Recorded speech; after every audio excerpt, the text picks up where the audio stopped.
Hello everyone, and welcome back to another Minecraft video. Today we are going to be talking about spiral staircases. Now, what you're probably used to seeing for spiral staircases in Minecraft probably looks something like this. You know, some stairs, a landing, stairs, a landing, stairs, a landing, etc, etc, etc, etc, etc. And it all looks rather blocky and awful, and we don't need that kind of negativity in our lives. Deleted! What we are instead talking about is how to build some beautiful, swirly, curly, spiral staircases.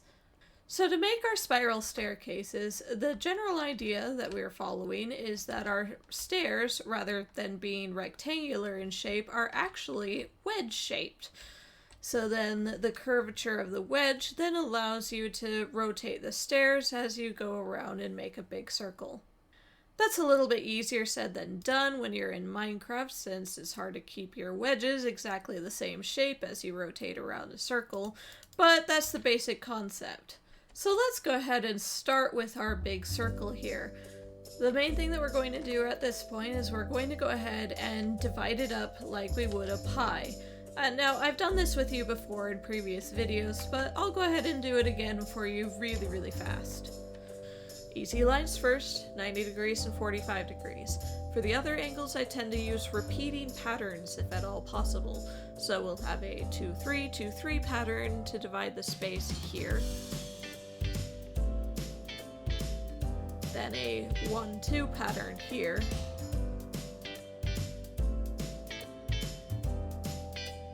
And we have a 6-6-6 pattern over here.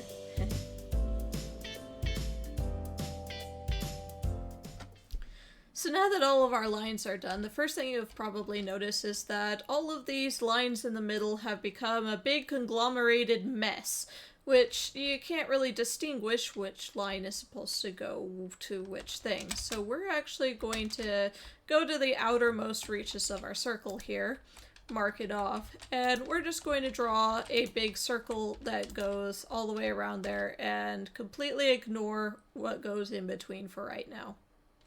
So now that we have our circle drawn, the way that we're going to make these stairs is we're going to have some ridiculously bright colors of wool, and we're going to go ahead and mark out. We're going to replace this line here,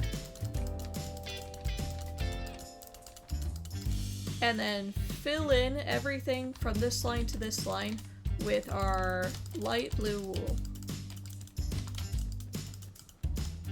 And from there, we'll replace this line with our magenta.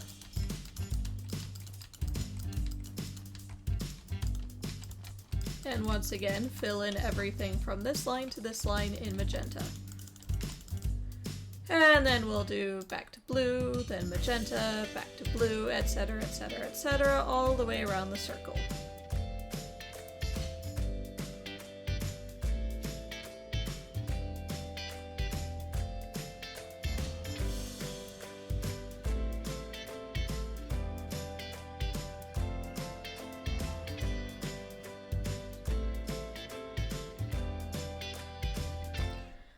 So now that we've got all of our colorful circle done here, what we need to do is then fill in each of these colors with a different elevation of block. So this would be on this elevation, then we would go a step up to be on this elevation here, etc, etc, etc, and we would do that all the way up to the top. The main thing I would advise is that you need to make sure that every step is a slab, and you shouldn't try to use stairs for this.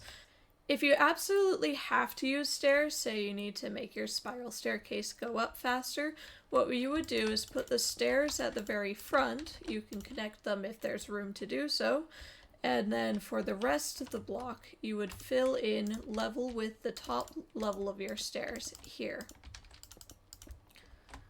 But honestly, putting in these stairs is more hassle than it's worth.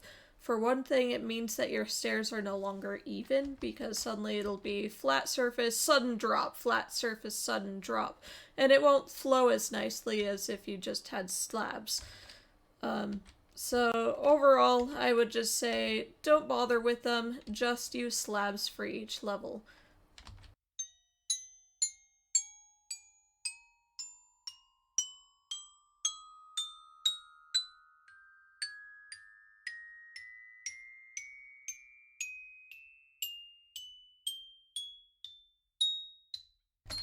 So here we have our giant spiral staircase finished over here. Now something you'll probably note is that, man, these steps are huge! Look at these gaps in between each stair. And obviously that's not great, especially in real life. Trying to climb stairs that are so elongated is kind of a pain to do. So what you would instead do is you would actually divide it up even further. You would draw a line going from the center to this point instead, and you just make more steps, especially the further out you have your stairs going. So the bigger your circle, the more steps in between you'll want to make. Now I've shown this before and I'll show it again. The best way to draw a line that you don't know what the pattern is supposed to be is to be able to select one side, go to the approximate center of where you want your next block to be, right click it, and then you would put in this command of / line whatever block you're using, and it'll make the best approximate going from one side to the other. And you can see they'll usually naturally make some patterns. So this one is actually a 2 and then 4 ones, a 2, 4 ones pattern. But shells, you say? What am I supposed to do with this giant spiral staircase? My build isn't this huge. I'm never going to build something this ginormous. I want to build really small, sleek spiral staircases. Well, alright, so you're gonna have to use a slightly different method in order to fill this space in the middle, and I'll go ahead and show that to you now. So here we have exactly the same circle as is in the middle over there. And the way that we're going to be filling out this circle is pretty much the same, but we're going to make some differences. Now obviously we're going to go ahead and start with the easy angles, so we're going to go with 90-degree angles and 45-degree angles. The next thing that we're going to do is we're going to make these wedge-shaped. So the simple thing is to just, beef off the edges. Simple beef up. That makes a pretty solid triangle shape right there. The main thing to keep in mind is you want to still keep in repeating patterns, especially since you're going to be repeating this spiral staircase over and over and over and over again to make it all the way up to the top. So for instance, this one is going to be following the repeating pattern of 1, 2, 3, 1, 2, 3, and we keep that in mind. For something like this, it's going to be just a little bit different. Just kind of beef up the edges, maybe make it like that. And we'll repeat that all the way around. At this point, depending on how many steps you have between your 90-degree and your 45-degree, you would start trying to fill out those and find lines for them. But in this case, we only really have enough space for one stair to go here, so that makes our life easy. We just fill that in with magenta. Now that we have everything color-coded, we just do the same thing that we did for the big spiral staircase, which is fill in each of these steps with one level of slabs going up per level.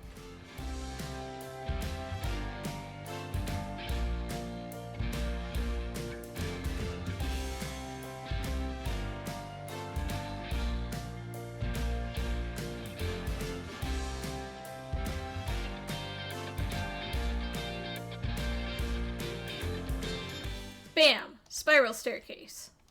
Now obviously this is still a big honkin' beast of a spiral staircase, but you can make it smaller. The same concept still applies. You just start with your basics of 90-degree, 45-degree, and then fill in anything that comes in between. Use slabs, not stairs. If you're wanting to free-form some of your wedge shapes so that way you don't have to follow a strict circle like that, something that you can have to keep in mind is that you have to make sure you know whether your line is approaching a 90-degree angle or a 45-degree angle. If it's approaching a 90-degree angle, then it will increase the number of blocks across, whereas if it's going towards the 45-degree angle, the number of blocks across will go down to 1 if it can. What I mean by that is if you have a pattern of, say, 1, 2, 3, 4, 5, 6, 7, 1, 2, 3, 4, 5, 6, 7, then this is going to be a lot closer to your 90-degree line. And then if you count down 1, 2, 3, 4, 5, 1, 2, 3, 4, 5, 1, 2, 3, 4, 5, 1, 2, 3, 4, 5, it's going to slowly approach the 45-degree angle. So over here you would have more things that are more like 1, 2, 1, 2, 1, 2, 1, 2, 1, 2, and you'll see that it's getting much closer to that 1 across line. And don't be afraid of doing things like 1, 1, 2, 1, 1, 2, or even 1, 1, 1, 1, 2, 1, 1, 1, 1, 2. Just do repeating patterns and make sure that it gets closer and closer to just being a pattern of 1 all the way across as it gets to 45-degree angle, and gets bigger numbers as it approaches the 90-degree angle. To show you an example is that if you can have, this is a 45-degree angle here, so that you know to make your next stair, you're going to be doing a 1, 1, 2 pattern or something similar. So then like a 1, 1, 2, 1, 1, 2, 1, 1, 2, and you can kind of freeform your steps that way. It's also a good way to make your steps smaller if you're doing a big section here, so that way you could keep them pretty even. You also don't have to have all of your wedges facing the same direction. So this one, you can see that the fat side of your wedges is on this side, so then the stair starts to curl this way. And then it flip-flops, so that way the fat side of the wedge is over here instead, and then your stairs start to instead curl to the right. So then your stairs can just slide to the left, and slide to the right, and cha-cha real smooth. I also wanted to show you this design I made, not because it's practical, but because it looks kind of cool. In here I just did the very basic lines, so we have a 90-degree here, 45-degree here, and then a 1-2 pattern going along here. And this one, you have to actually jump up the stairs, so instead of raising each one by half a slab, I raised it by a full block. It does risk the problem of jumping through holes, but it does look kind of neat. Now the final thing I'm going to talk to you about spiral staircases is that while spiral staircases look absolutely beautiful, they're kind of tedious to have to climb. So if this is your only way up to certain parts of your build, those parts of your build will be left unexplored. It's just too much of a pain to climb spiral staircases. So if you ever plan on putting in a spiral staircase, please, please, please put in a water elevator somewhere else to make it up. One of the reasons I am particularly fond of the plus-shaped design for the center pillar here is that it's really easy to poke a hole in the center and put in a water elevator. Then all you need to do is put in a water drop somewhere else so that way they can get back down. And that way you can still have your spiral staircase, but you also make another alternative way to make it to the top. It's just a polite way of saying, hey, look at what I can do. This is a cool spiral staircase. Thankfully, you never have to climb it. Ha ha ha ha!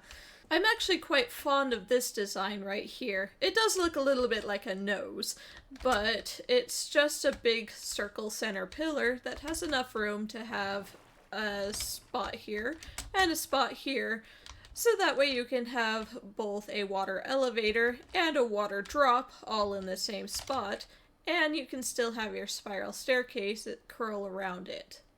And with that, I think I've pretty well covered everything you need to know about making some spiral staircases for your builds. Sorry I took a little bit of a break from talking about Gothic architecture, but I felt that I needed to talk about spiral staircases in order to talk about the next section, which is going to be covering front entrances and specifically bell towers in the next Gothic architecture video. So I hope that you find this information to be useful, and I hope that you make some beautiful spiral staircases in the future. Something else you've probably noticed is that the outside of this build looks absolutely hideous. This is because I hate building the outside of my buildings. I have actually included a world download in the description of this video, so if you wanted to download the world and, like, I don't know, make the outside of this look better, I would totally be fine with that. But yeah, I think that's going to do it for today's video. Thank you so much for watching, and I hope to be able to see you in the next video. Goodbye!